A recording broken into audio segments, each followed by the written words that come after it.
Good morning. మనం introduction చాప్టర్లో రాజ్యము, ప్రభుత్వము, రాజ్యాంగం పూర్తయింది. రెండో టాపిక్ రాజ్యాంగం, దాని ప్రాముఖ్యత పూర్తయింది. సో మూడో టాపిక్ వచ్చాం, భారత రాజ్యాంగ అభివృద్ధి పరిణామక్రమం. మూడో టాపిక్. ఈ భారత రాజ్యాంగ అభివృద్ధి పరిణామ క్రమాన్ని మనం 3 దశలలో చర్చించవచ్చు. ఒకటి, బ్రిటిష్ ప్రభుత్వము రూపొందించిన చట్టాలు. బ్రిటిష్ ప్రభుత్వం రూపొందించిన చట్టాలు. రెండోది, జాతీయోద్యమం. మూడోది, వివిధ దేశాల నుండి సంగ్రహించబడిన అంశాలు. అంటే మన రాజ్యాంగ అభివృద్ధికి బ్రిటిష్ ప్రభుత్వం రూపొందించిన చట్టాలు ఎటువంటి అభివృద్ధికి ఉపయోగపడ్డాయి, అలానే జాతీయోద్యమం ద్వారా ఎట్లాంటి ఉపయోగాలు జరిగాయి, అలానే మనం వివిధ దేశాల నుండి అనేక అంశాలను కూడా మనం సంగ్రహించడం జరిగింది. ఆ అంశాలన్నింటినీ మనం చూస్తే భారత రాజ్యాంగ అభివృద్ధి పరిణామ క్రమం పూర్తవుతుంది. అందులో మొట్టమొదటి మనం బ్రిటిష్ ప్రభుత్వము రూపొందించిన చట్టాల ద్వారా ఎటువంటి అభివృద్ధి జరిగింది మన రాజ్యాంగానికి అనేది ఫస్ట్ టాపిక్. కనుక బ్రిటిష్ ప్రభుత్వం రూపొందించిన చట్టాలు, అసలు బ్రిటిష్ ప్రభుత్వం చట్టాలను ఎందుకు రూపొందించవలసి వచ్చిందో మనం చూస్తాం. కొంచెం మన చరిత్రలోకి వెళ్తే 1600 సంవత్సరంలో ఈస్ట్ ఇండియా కంపెనీ, అంటే బ్రిటన్ రాజ్యానికి చెందిన ప్రైవేట్ వ్యాపారవేత్తలు ఒక ఈస్ట్ ఇండియా కంపెనీని ఏర్పాటు చేసుకొని Britain Rani queen Elizabeth I ఈమె అనుమతితో భారతదేశంలోకి ప్రవేశించడం జరిగింది. అంటే బ్రిటన్లో ఎక్కడైతే చలి ఎక్కువగా ఉంటుంది కాబట్టి అక్కడ ఉష్ణ పదార్థాలు వాళ్ళకి ఎక్కువ వ్యాపారం లాభాన్ని తెచ్చిపెడుతుందని, ఏవైతే సుగంధ ద్రవ్యాలు అంటే స్పైసెస్ కావచ్చు, అలానే వస్త్రాలు కావచ్చు, కాటన్ కావచ్చు, ఇవన్నీ తూర్పు ఆసియా దేశాలలో ఉంటాయి, ఎక్కువగా లభిస్తాయి, ముఖ్యంగా భారతదేశంలో లభిస్తాయనే ఆలోచనతో ప్రైవేట్ వ్యాపారవేత్తలు ఈస్ట్ ఇండియా కంపెనీని స్థాపించి క్వీన్ ఎలిజబెత్ I అనుమతితో భారతదేశంలోకి ప్రవేశించడం జరిగింది. 1611 సంవత్సరంలో మొట్టమొదటి ఫ్యాక్టరీని సూరత్లో ప్రారంభించడం జరిగింది. సో వాళ్ళు ఏదైతే ఇంకా రకరకాల ప్రాంతాలలో వ్యాపార స్థావరాలను ఏర్పాటు చేసుకొని వారు వ్యాపారాలు కొనసాగిస్తున్నారు. కానీ 1744 సంవత్సరానికి వచ్చేసరికి వాళ్ళు భారతదేశంలో రాజకీయ జోక్యాన్ని ప్రారంభించారు. అంటే ఇక రాజకీయ జోక్యాన్ని ప్రారంభించడం అంటే అంతర్గతంగా భారత రాజ్యాలలో వారు ఎవరు నవాబ్ అవ్వాలి, ఎవరు నిజాం అవ్వాలి. ముఖ్యంగా మన హిస్టరీలో తర్వాత చూస్తాము, ఈ కర్ణాటిక్ యుద్ధాలను ఉన్నాయి. ఈ కర్ణాటిక్ యుద్ధాల ద్వారా ఎవరు కర్ణాటిక్ ప్రాంతానికి నవాబ్ అవ్వాలి, ఎవరు హైదరాబాద్ ప్రాంతానికి నిజాం అవ్వాలనేది కూడా ఈస్ట్ ఇండియా కంపెనీ నిర్ణయించడం జరుగుతుంది అని అంటే వాళ్ళ రాజకీయ జోక్యం ఎంతవరకు వెళ్ళిందో మనకు అర్థమవుతుంది. ఇంకా రెండో విషయానికి వస్తే బెంగాల్. ఈ బెంగాల్ ప్రాంతంలో 1757 సంవత్సరంలో ప్లాసీ యుద్ధం జరిగింది. ఈ ప్లాసీ యుద్ధంలో ఏదైతే ఈస్ట్ ఇండియా కంపెనీ బెంగాల్ నవాబుని, సో బెంగాల్ ప్రాంతంలో 1757 ప్లాసీ యుద్ధం, మరి 1764 బక్సర్ యుద్ధం జరగడం, ఈ రెండు యుద్ధాలలో ఈస్ట్ ఇండియా కంపెనీ బెంగాల్ నవాబులను ఓడించడం. అంటే ఈ కర్ణాటిక్ యుద్ధాల్లో వారి రాజకీయ జోక్యం ఏదైతే ఉందో ఈ బెంగాల్కి వచ్చేసరికి వాళ్ళు కంప్లీట్గా ఇంకా ఎక్కువగా జోక్యాన్ని చేసుకోవడం, మన నవాబులను ఓడించడం జరిగింది. సో 1765 సంవత్సరంలో బెంగాల్లో ద్వంద్వ ప్రభుత్వాన్ని ప్రవేశపెట్టారు. బెంగాల్లో ద్వంద్వ ప్రభుత్వాన్ని ప్రవేశపెట్టడం, ఈ ద్వంద్వ ప్రభుత్వం అంటే ఏదైతే నిజామత్ హక్కులు అలానే దివానీ హక్కులు అని ఉంటుంది. నిజామత్ హక్కులు అంటే ఏమంటే శాంతి భద్రతలను పరిరక్షించడం. దివానీ హక్కులను అంటే రెవెన్యూను వసూలు చేయడం. సో ఈస్ట్ ఇండియా కంపెనీ బెంగాల్లో ద్వంద్వ ప్రభుత్వాన్ని ప్రవేశపెట్టడం, నిజామత్ హక్కులను అంటే శాంతి భద్రతను పరిరక్షించే బాధ్యత ఏమో మన నవాబుకి ఇవ్వడం, అలానే దివానీ హక్కులు రెవెన్యూని వసూలు చేసుకునే అధికారం మాత్రం ఈస్ట్ ఇండియా కంపెనీకి ఉంటుంది. అంటే ఈస్ట్ ఇండియా కంపెనీకి అధికారం ఉంటుంది, ఏదైతే మన నవాబుకి బాధ్యత ఉంటుంది.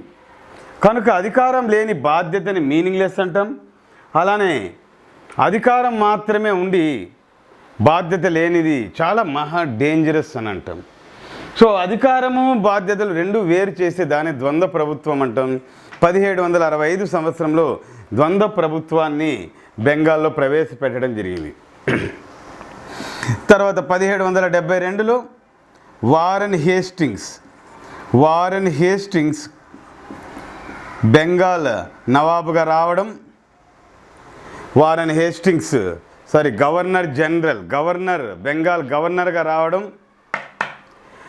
బెంగాల్ గవర్నర్గా రావడం. ఈయన వచ్చిన వెంటనే 1772 సంవత్సరంలో ద్వంద్వ ప్రభుత్వాన్ని రద్దు చేశాడు. సో ద్వంద్వ ప్రభుత్వం రద్దు, అలానే బెంగాల్ని పూర్తిగా ఆక్రమించుకోవడం జరిగింది, బెంగాల్ ఆక్రమణ. అలానే ఒక కలెక్టర్ అనే ఆఫీస్ని ఏర్పాటు చేసి ఈ కలెక్టర్కి నిజామత్ మరియు దివానీ హక్కులను అప్పగించడం జరిగింది. అంటే 1772 సంవత్సరంలో బెంగాల్ గవర్నర్గా వారెన్ హేస్టింగ్స్ రావడంతో ద్వంద్వ ప్రభుత్వాన్ని రద్దు చేయడం, బెంగాల్ ఆక్రమణను పూర్తి చేసి కలెక్టర్ అనే ఆఫీస్ ఆఫ్ ద కలెక్టర్ ఎప్పుడు వచ్చిందని అంటే మన 1772లో వచ్చింది. ఈ కలెక్టర్ ఆఫీస్ రావడం, ఈ కలెక్టర్కి శాంతి భద్రతలను పరిరక్షించుకునే బాధ్యతే కాకుండా రెవెన్యూను వసూలు చేసే అధికారాన్ని కూడా అప్పగించారు. కనుక ఈస్ట్ ఇండియా కంపెనీ వ్యాపార నిమిత్తం భారతదేశంలో ప్రవేశించడం, ఒకటి రాజకీయ జోక్యం చేసుకోవడం, రెండోది యుద్ధాలు చేయడం, మూడోది ఆక్రమించుకోవడం, దివానీ హక్కులు తెచ్చుకోవడం. సో ఇలాంటి కార్యక్రమాలన్నీ కూడా ఈస్ట్ ఇండియా కంపెనీ చేస్తున్నందున బ్రిటిష్ ప్రభుత్వము ఈస్ట్ ఇండియా కంపెనీ ఒక ప్రైవేట్ కంపెనీని నియంత్రించాలి, అలానే భారతదేశంలో పరిపాలనా సంస్కరణలు ప్రవేశపెట్టాలి అని ఆలోచించి బ్రిటిష్ ప్రభుత్వము చట్టాలను రూపొందించడం జరిగింది. సో బ్రిటిష్ ప్రభుత్వం ఏవైతే చట్టాలను రూపొందించిందో ఆ చట్టాలకు సంబంధించి మనం ఒకటిగా చూద్దాం. ఒకటి రెగ్యులేటింగ్ చట్టం 1773. ఈ రెగ్యులేటింగ్ చట్టంలో మనం 3 అంశాలు చూద్దాం. ఒకటి గవర్నర్ ఆఫ్ బెంగాల్, అంటే బెంగాల్ గవర్నర్ను బెంగాల్ గవర్నర్ జనరల్గా పేరు మార్చారు. గవర్నర్ జనరల్ ఆఫ్ బెంగాల్గా పేరు మార్చారు. గవర్నర్ ఆఫ్ బెంగాల్ని గవర్నర్ జనరల్ ఆఫ్ బెంగాల్ అన్నారు. సో వారెన్ హేస్టింగ్స్ కాబట్టి లాస్ట్ గవర్నర్ ఆఫ్ బెంగాల్, ఆయనే మొట్టమొదటి గవర్నర్ జనరల్ అవుతాడు. సో వారెన్ హేస్టింగ్స్ మొట్టమొదటి బెంగాల్ గవర్నర్ జనరల్. అందువల్ల ఈయన ఇండియా గవర్నర్ జనరల్ కాదు, first governor general of India కాదు, first governor general of Bengal Warren Hastings. అలానే సుప్రీంకోర్టుని ఏర్పాటు చేయాలి అని నిర్ణయించారు. కానీ సుప్రీంకోర్టు 1774లో ఏర్పడింది. సో సుప్రీంకోర్టుని ఏర్పాటు చేయాలని నిర్ణయించారు, కానీ సుప్రీంకోర్టు మాత్రం 1774 సంవత్సరంలో ఏర్పడింది. ఏ చట్టం ద్వారా ఏర్పాటు చేయాలని నిర్ణయించారు అంటే 1773. ఏ సంవత్సరంలో ఏర్పడింది అని అంటే 1774 పెట్టాలి. ఓకే, రెగ్యులేటింగ్ చట్టం 1773లో. ఈ 3 అంశాలు మీరు గుర్తుపెట్టుకుంటే చాలు. మనకు చట్టాలకు సంబంధించి ఒక ప్రశ్న వస్తుంది, మనం ఏదైతే డిస్కస్ చేసామో వాటిని మాత్రమే గుర్తుపెట్టుకుంటే చాలు. రెండోది ఏమంటే పిట్స్ ఇండియా చట్టం 1784. సో అప్పుడు బ్రిటిష్ ప్రైమ్ మినిస్టర్ పిట్స్ కాబట్టి అతని పేరు మీద పిట్స్ ఇండియా చట్టం వచ్చింది 1784. ఈ పిట్స్ ఇండియా చట్టం 1784లో మనం ఒక అంశం గుర్తుపెట్టుకుంటే చాలు. ఈ చట్టం ద్వారా బోర్డ్ ఆఫ్ కంట్రోల్ని ఏర్పాటు చేశారు.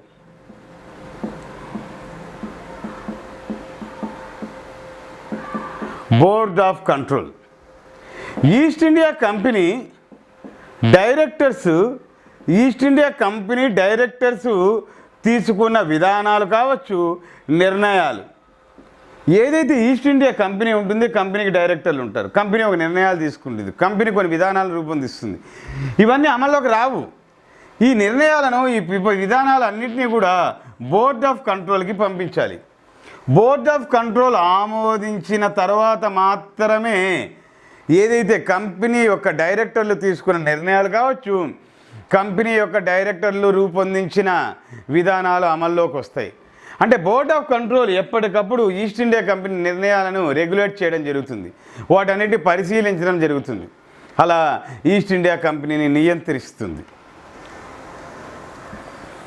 అలానే మనం మూడో చట్టాన్ని మనం చూసినట్లయితే చార్టర్ చట్టం 1813. చార్టర్ చట్టం 1813. ఈ చట్టం ద్వారా ఏం చేసిందంటే బ్రిటిష్ ప్రభుత్వము ఈస్ట్ ఇండియా కంపెనీని ఆదేశించింది. ఏమని ఆదేశించిందంటే 1,00,000 రూపాయలను భారతీయుల విద్య కొరకు ఖర్చు చేయమన్నారు. సో భారతీయుల విద్య కొరకు 1,00,000 రూపాయలను ఖర్చు చేయమని బ్రిటిష్ ప్రభుత్వము ఈస్ట్ ఇండియా కంపెనీని ఆదేశించింది. అంటే ఏదైతే ఉందో ఒక రిక్రూట్మెంట్ కావచ్చు, ఒక చిన్న చిన్న ఉద్యోగాలకు కావచ్చు, వాళ్ళకి ఎడ్యుకేషన్ ఉండాలి. సో ఇండియన్స్ నీడ్ ఎడ్యుకేషన్, కనుక వాళ్ళకి ఎడ్యుకేషన్ కోసం మీరే ఖర్చు చేయాలి, అది మీ బాధ్యతే అని బ్రిటిష్ ప్రభుత్వము ఈస్ట్ ఇండియా కంపెనీని ఆదేశించడం జరిగింది. అలానే మనం చూస్తే చార్టర్ చట్టం 1833. ఇది చాలా ఇంపార్టెంట్ యాక్ట్ అన్నమాట.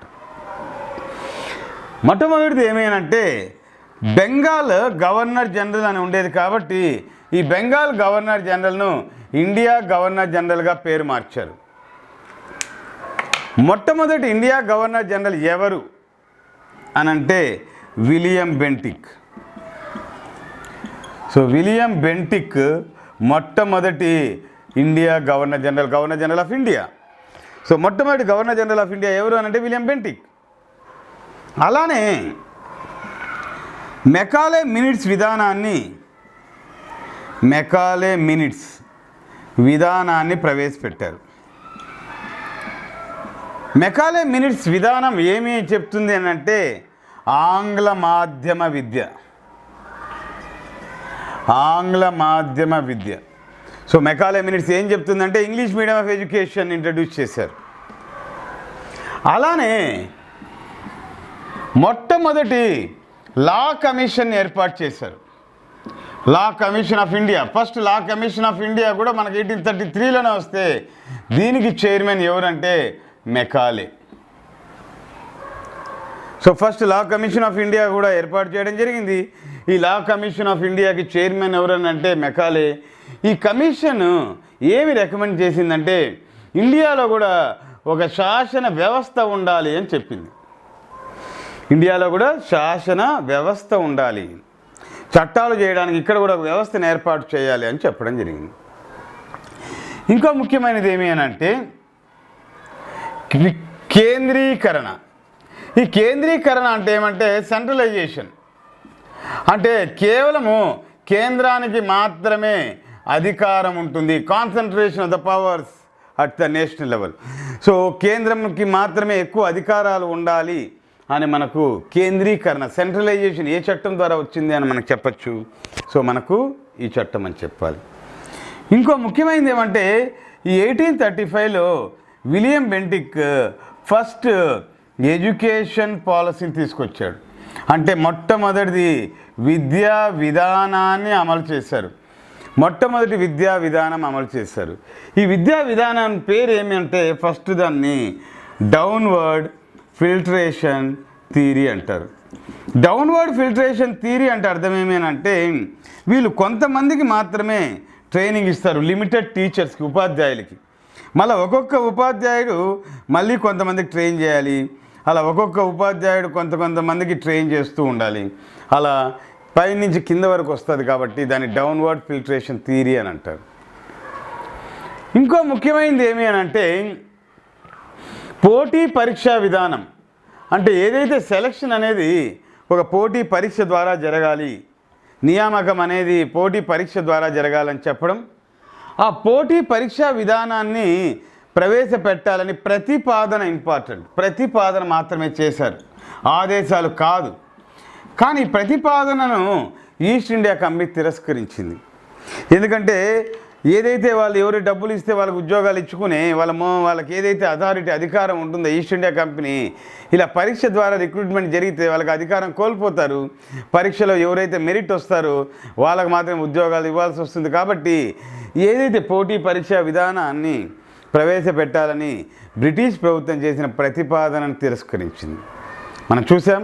మొట్టమొదటిది ఏదైతే బెంగాల్ గవర్నర్ జనరల్ను ఇండియా గవర్నర్ జనరల్గా మార్చారన్నాం. విలియం బెంటిక్ మొట్టమొదటి ఇండియా గవర్నర్ జనరల్ అని అన్నాం. అలానే మెకాలే మినిట్స్ని ప్రవేశపెట్టారన్నాం. దాని ప్రకారం భారతదేశంలో ఆంగ్ల మాధ్యమ విద్యను ప్రవేశపెట్టారు.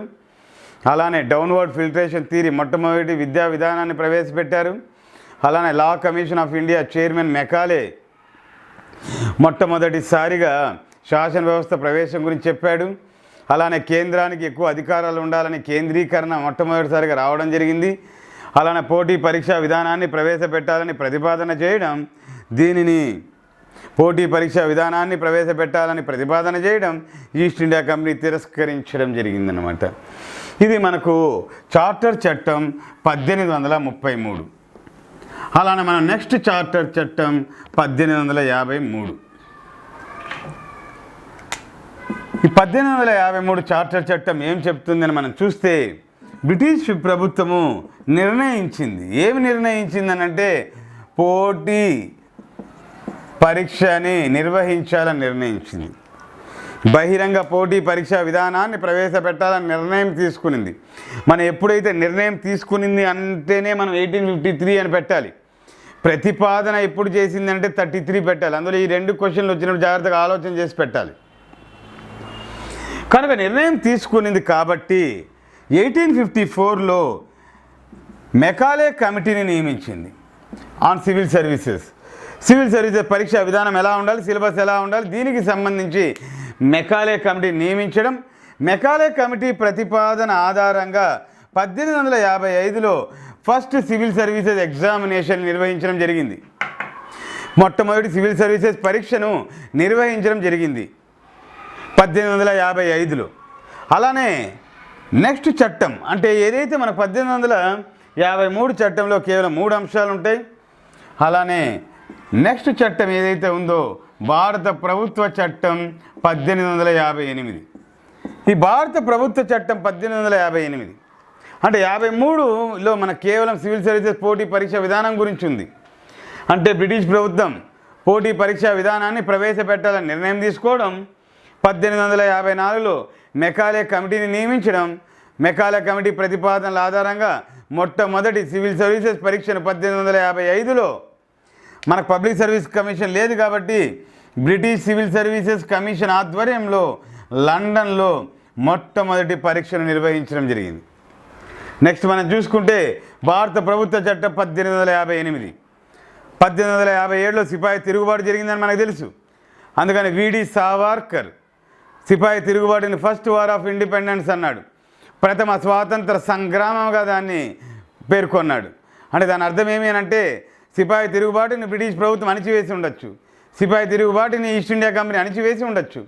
కాకపోతే ఆ సిపాయి తిరుగుబాటు తర్వాత జరిగిన పరిణామాల ప్రకారం భారతదేశం మొత్తంలో ఒక స్వాతంత్రం మీద వాళ్ళు ఎలా అయితే మన మీద వివక్షత చూపిస్తున్నారో అవన్నీ తెలిసి అనేక రూపాల్లో ఉద్యమాలు వచ్చే అవకాశం ఉందని బ్రిటిష్ ప్రభుత్వం ముందుగా గ్రహించి ఈ భారత ప్రభుత్వ చట్టాన్ని తీసుకోవడం, దీని ద్వారా ఈస్ట్ ఇండియా కంపెనీని రద్దు చేయడం, అలానే బోర్డ్ ఆఫ్ కంట్రోల్ని రద్దు చేయడం, అలానే బ్రిటిష్ ప్రభుత్వం ప్రత్యక్ష పాలన ప్రారంభం కావడం, ఏదైతే గవర్నర్ జనరల్ను వైస్రాయ్గా పేరు మార్చారు, అందువల్ల లార్డ్ క్యానింగ్ని మొట్టమొదటి వైస్రాయ్గా మనం పేర్కొనవచ్చు. అలానే కొత్త ఆఫీస్ని సృష్టించారు, దాన్నే సెక్రటరీ ఆఫ్ స్టేట్ అనే ఆఫీస్ని ఏర్పాటు చేశారు. ఈ మొట్టమొదటి సెక్రటరీ ఆఫ్ స్టేట్ ఎవరంటే లార్డ్ స్టాన్లీ. అందువల్ల భారత ప్రభుత్వ చట్టం 1858లో ఈస్ట్ ఇండియా కంపెనీని రద్దు చేశారు, బోర్డ్ ఆఫ్ కంట్రోల్ రద్దు చేశారు. బ్రిటిష్ ప్రభుత్వం ప్రత్యక్ష పాలన ప్రారంభమైంది, గవర్నర్ జనరల్ని వైస్రాయ్గా పేరు మార్చారు, కనుక లార్డ్ క్యానింగ్ని మొట్టమొదటి వైస్రాయ్గా పేర్కొంటారు. అలానే సెక్రటరీ ఆఫ్ స్టేట్ అనే కొత్త ఆఫీస్ని ఏర్పాటు చేయడం, ఈ సెక్రటరీ ఆఫ్ స్టేట్ మొట్టమొదటి secretary of state lord Stanley. Secretary of state లండన్లో ఉంటాడు, వైస్రాయ్ ఇండియాలో ఉంటాడు. ఎప్పటికప్పుడు భారతదేశంలో జరిగే పరిణామాలన్నింటినీ వైస్రాయ్ సెక్రటరీ ఆఫ్ స్టేట్కి తెలియజేయడం జరుగుతుంది. ఓకే, ఇప్పుడు నోట్స్ డిక్టేషన్ ఉంటుంది. సో నోట్స్ డిక్టేషన్, నోట్స్ రాయండి, జాగ్రత్తగా రాయండి, నోట్స్ చాలా ఇంపార్టెంట్. భారత రాజ్యాంగ అభివృద్ధి పరిణామ క్రమము హెడ్డింగ్. భారత రాజ్యాంగ అభివృద్ధి పరిణామ క్రమము హెడ్డింగ్ పెట్టుకోండి. ఈ పరిణామ క్రమాన్ని 3 దశలలో చర్చించవచ్చు. ఈ పరిణామ క్రమాన్ని 3 దశలలో చర్చించవచ్చు. 1, బ్రిటిష్ ప్రభుత్వం ఆమోదించిన చట్టాలు.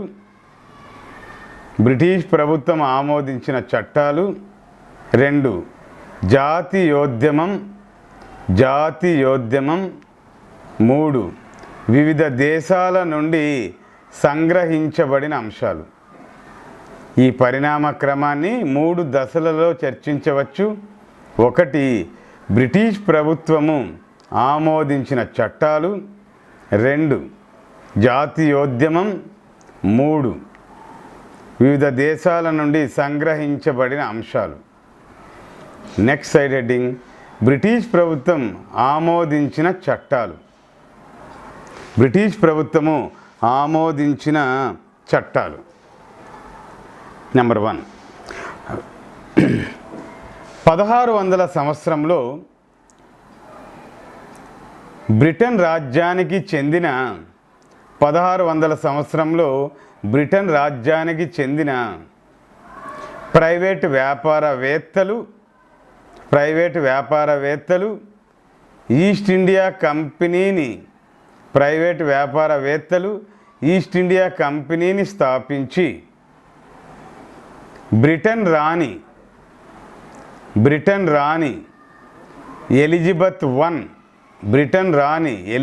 I అనుమతితో భారతదేశంలోకి ప్రవేశించారు. 1611 సంవత్సరంలో మొట్టమొదటి ఫ్యాక్టరీని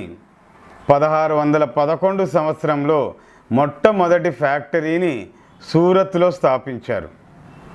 1611 సంవత్సరంలో మొట్టమొదటి ఫ్యాక్టరీని సూరత్లో స్థాపించారు. తర్వాత కాలంలో మద్రాసులో, బెంగాల్లో, బాంబేలో ప్రధాన స్థావరాలను ఏర్పాటు చేసుకున్నారు.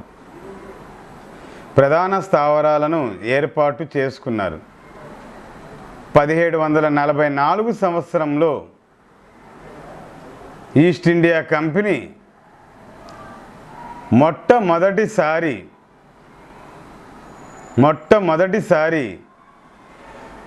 భారతదేశంలో రాజకీయ జోక్యాన్ని ప్రారంభించారు.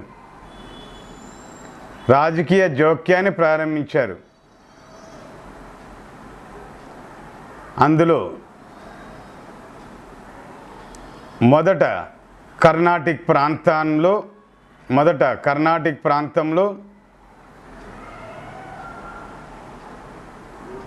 తరువాత 1757 సంవత్సరంలో ప్లాసీ యుద్ధం మరియు 1764 సంవత్సరంలో బక్సర్ యుద్ధంలో గెలిచి బెంగాల్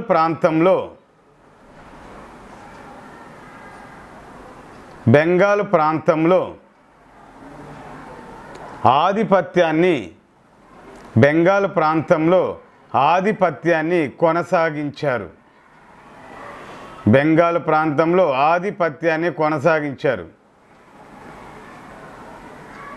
1765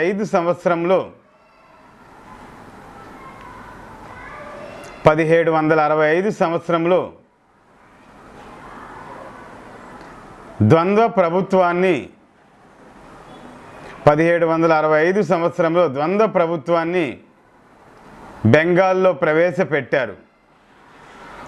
1765 సంవత్సరంలో ద్వంద్వ ప్రభుత్వాన్ని బెంగాల్లో ప్రవేశపెట్టారు. దీని ప్రకారం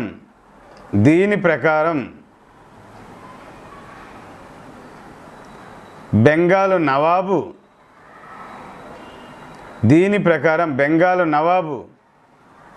నిజామత్ హక్కులు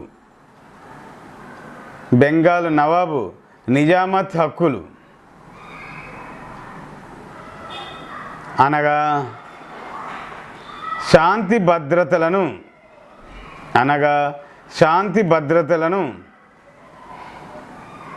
పరిరక్షించే బాధ్యతను కలిగి ఉంటాడు.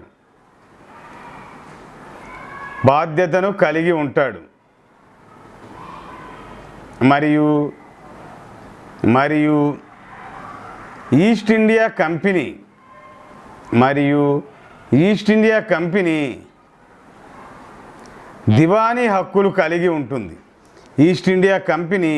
దివానీ హక్కులు కలిగి ఉంటుంది.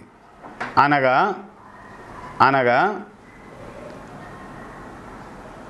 పన్నులను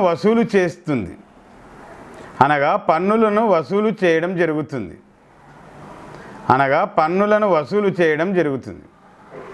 ఫుల్ స్టాప్. 1772 సంవత్సరంలో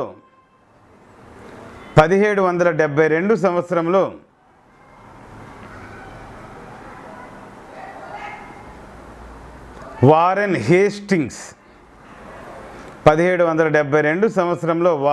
హేస్టింగ్స్ బెంగాల్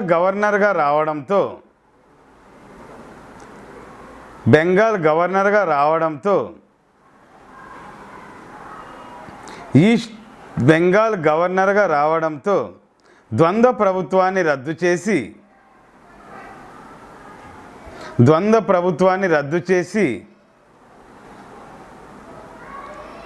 బెంగాల్ని పూర్తిగా ఆక్రమించుకోవడం జరిగింది.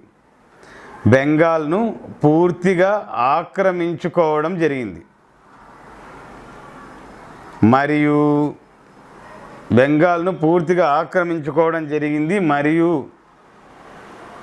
1772 సంవత్సరంలోనే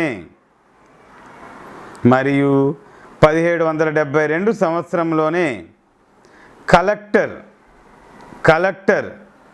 అనే ఆఫీసును ఏర్పాటు చేసి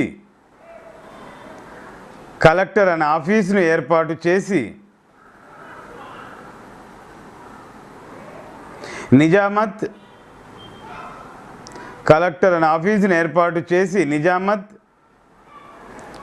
దివానీ హక్కులను అప్పగించాడు.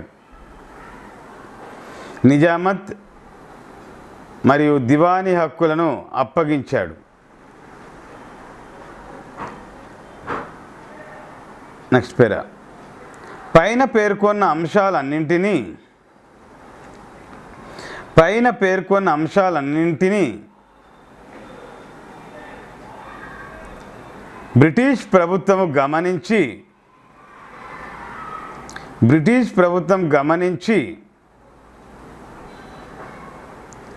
ఈస్ట్ ఇండియా కంపెనీని నియంత్రించడానికి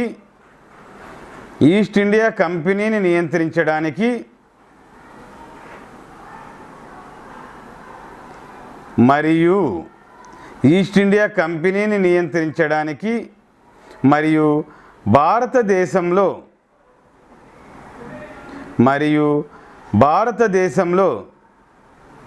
పరిపాలనా సంస్కరణలను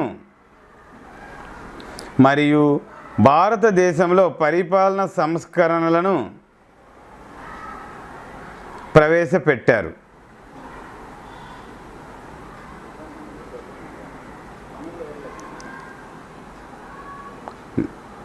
నెక్స్ట్ నెంబర్ 1 రెగ్యులేటింగ్ చట్టం 1773.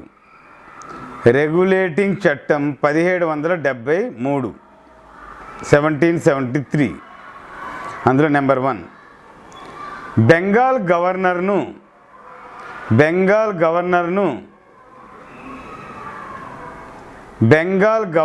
జనరల్గా పేరు మార్చారు. బెంగాల్ గవర్నర్ జనరల్గా పేరు మార్చారు. నెంబర్ 2 వారెన్ హేస్టింగ్స్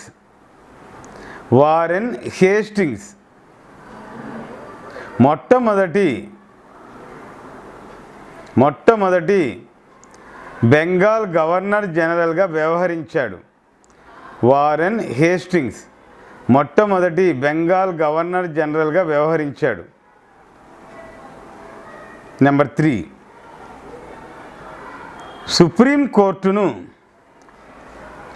సుప్రీంకోర్టును ఏర్పాటు చేయాలని నిర్ణయించారు. కానీ సుప్రీంకోర్టు 1774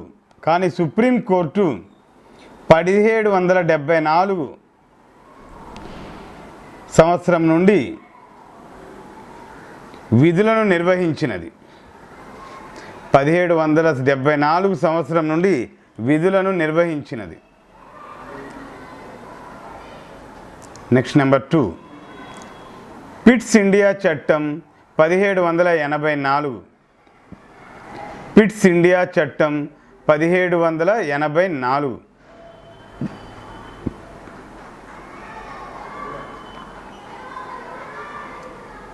అందులో రాయండి. బ్రిటిష్ ప్రభుత్వము బోర్డ్ ఆఫ్ కంట్రోల్ని నియమించినది.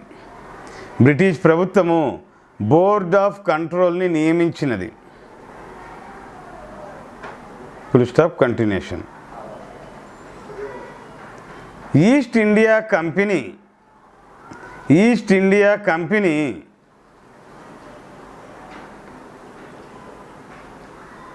తీసుకున్న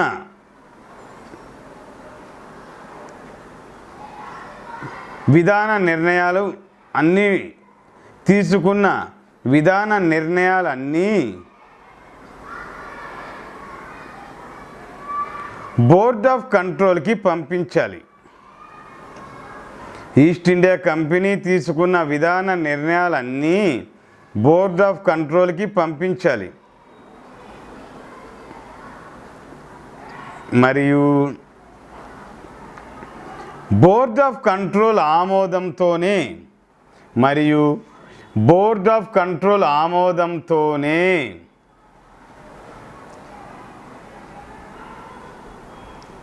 ఈ విధాన నిర్ణయాలు అమలులోకి వస్తాయి.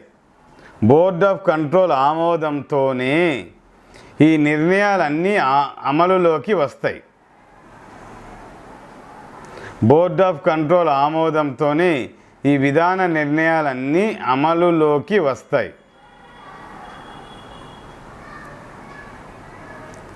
నెక్స్ట్ నెంబర్ 3 చార్టర్ చట్టం 1813. చార్టర్ చట్టం 1813 బ్రిటిష్ ప్రభుత్వము భారతీయుల విద్య కొరకు బ్రిటిష్ ప్రభుత్వము భారతీయుల విద్య కొరకు 1,00,000 రూపాయలను ఖర్చు చేయమని బ్రిటిష్ ప్రభుత్వము భారతీయుల విద్య కొరకు 1,00,000 రూపాయలను ఖర్చు చేయమని ఈస్ట్ ఇండియా కంపెనీని ఆదేశించినది. ఈస్ట్ ఇండియా కంపెనీని ఆదేశించినది. నెక్స్ట్ చార్టర్ చట్టం 1833. చార్టర్ చట్టం 1833. Number 1 governor general of Bengal. Governor general of బెంగాల్ను గవర్నర్ జనరల్ ఆఫ్ బెంగాల్ను గవర్నర్ జనరల్ ఆఫ్ ఇండియాగా పేరు మార్చారు. గవర్నర్ జనరల్ ఆఫ్ బెంగాల్ను గవర్నర్ జనరల్ ఆఫ్ ఇండియాగా పేరు మార్చారు. Number 2 William Bentinck. William Bentinck మొట్టమొదటి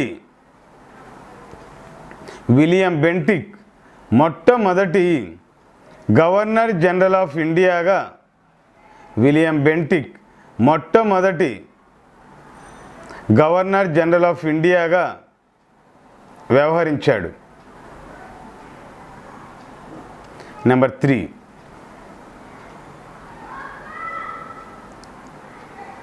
విలియం బెంటిక్ మొట్టమొదటి లా కమిషన్ను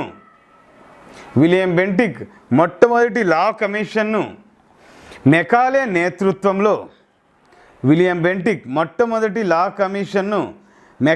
నేతృత్వంలో నియమించాడు. ఈ కమిషన్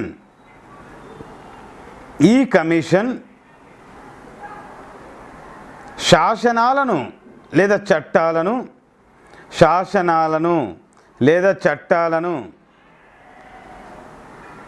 ఆమోదించడానికి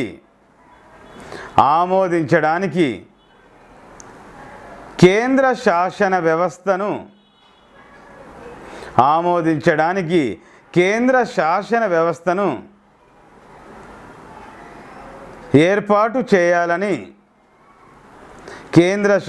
వ్యవస్థను ఏర్పాటు చేయాలని ప్రతిపాదించింది.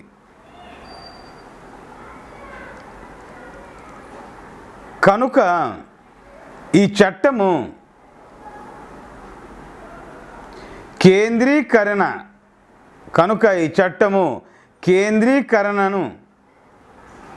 కేంద్రీకరణను వితిన్ ద బ్రాకెట్ సెంట్రలైజేషన్ అమలు చేస్తుంది.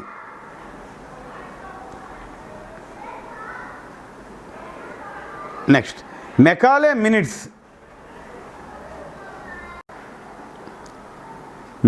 మినిట్స్ను ప్రవేశపెట్టారు.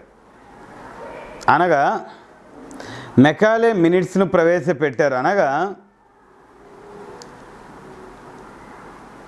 భారతదేశంలో ఆంగ్ల మాధ్యమ విద్యను ప్రవేశపెట్టడం.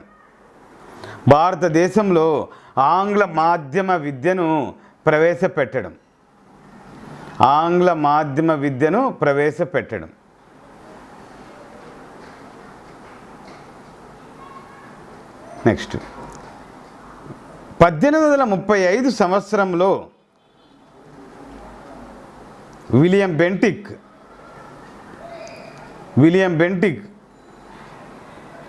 మొట్టమొదటి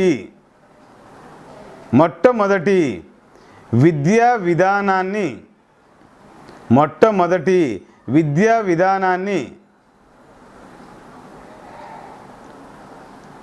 ప్రవేశపెట్టాడు.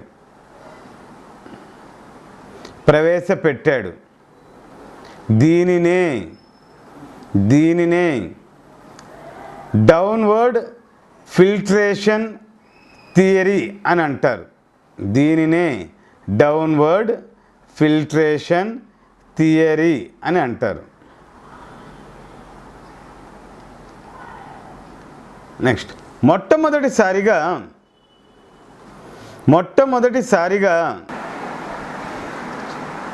సివిల్ సర్వీసెస్ పోటీ పరీక్ష విధానాన్ని ప్రవేశపెట్టాలని ప్రతిపాదన చేసినది. ప్రతిపాదన అండర్లైన్ చేయాలి. ఓకే.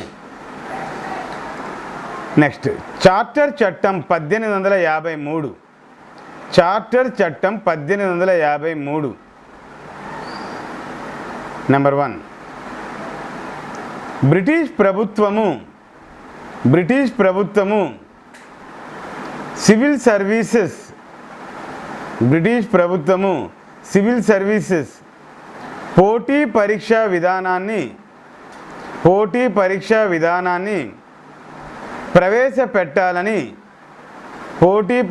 విధానాన్ని ప్రవేశపెట్టాలని నిర్ణయం తీసుకున్నది.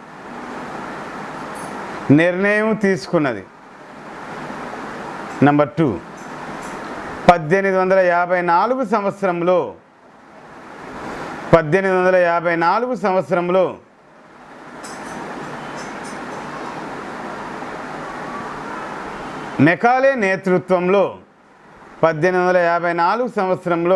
మెకాలే నేతృత్వంలో సివిల్ సర్వీసెస్ కమిటీని నియమించినది.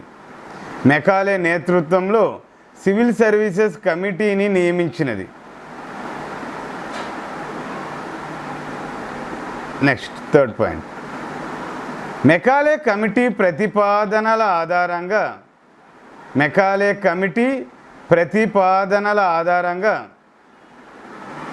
1855 సంవత్సరంలో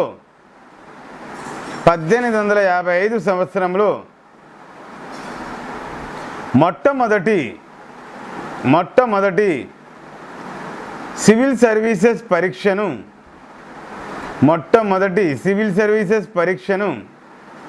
బ్రిటిష్ సివిల్ సర్వీసెస్ కమిషన్ ఆధ్వర్యంలో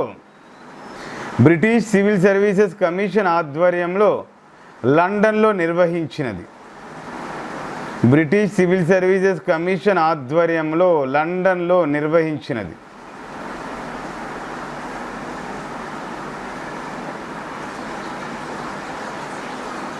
నెక్స్ట్ భారత ప్రభుత్వ చట్టం 1858.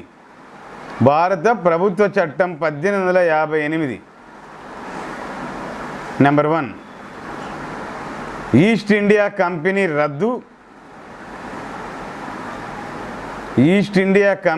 రద్దు. నెంబర్ 2,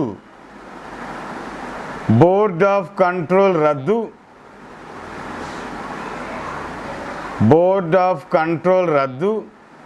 నెంబర్ 3, బ్రిటిష్ ప్రభుత్వం యొక్క ప్రత్యక్ష పాలన ప్రారంభమైనది.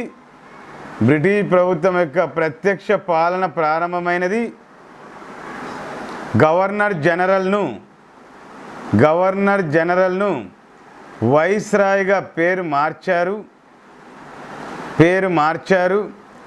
Lord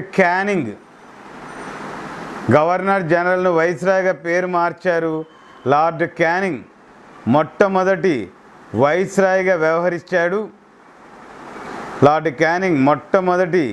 వైస్రాయ్గా వ్యవహరించాడు. Next secretary of state అనే ఆఫీసును ఏర్పాటు చేశారు.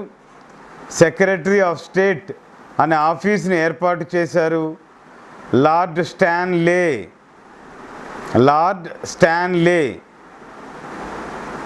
మొట్టమొదటి సెక్రటరీ ఆఫ్ స్టేట్గా